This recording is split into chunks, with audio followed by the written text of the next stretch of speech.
বাংলাদেশের এভারেস্ট বিজয়ীদের নদী বিষয়ক সচেতনতা কার্যক্রমে অংশ নেওয়ার আহ্বান জানিয়েছেন উপদেষ্টা সৈয়দা রিজওয়ানা হাসান। নেপাল দূতাবাসে মাউন্ট এভারেস্ট দিবস উপলক্ষে অনুষ্ঠানে তিনি এই আহ্বান জানান। আয়োজনে নবীন প্রবীণ পর্বতারোহীরা অভিজ্ঞতা বিনিময় করেন। এভারেস্ট চূড়ায় আরোহণের ৭২ বছর পূর্তি উপলক্ষে নেপাল দূতাবাসের আয়োজন, যেখানে উপস্থিত এক ঝাঁক পর্বতারোহী ও পর্বতপ্রেমী।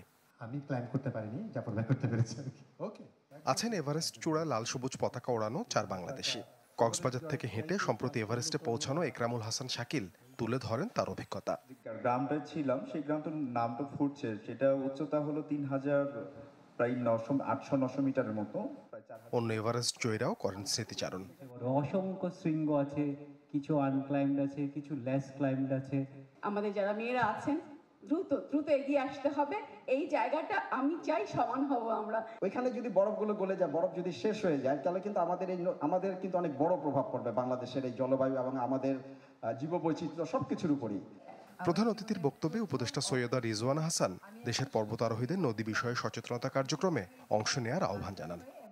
নদীগুলোর উপরে এরকম একটা কিছু করতে পারেন কিনা, যে নদীর উপরে পাথরের উপর দিয়ে হেঁটে যাচ্ছেন এবং এইটা একটা ভিন্ন আবেদন রাখবে যে এই নদীটাকে পাথর খেকোদের হাতে ছেড়ে দেওয়ার কোনো অর্থ নাই। স্বচ্ছ ধারার এই নদীটা আমরা রক্ষা করব, যাতে প্রজন্মের পর প্রজন্ম এর সৌন্দর্যটা উপলব্ধি করতে পারে।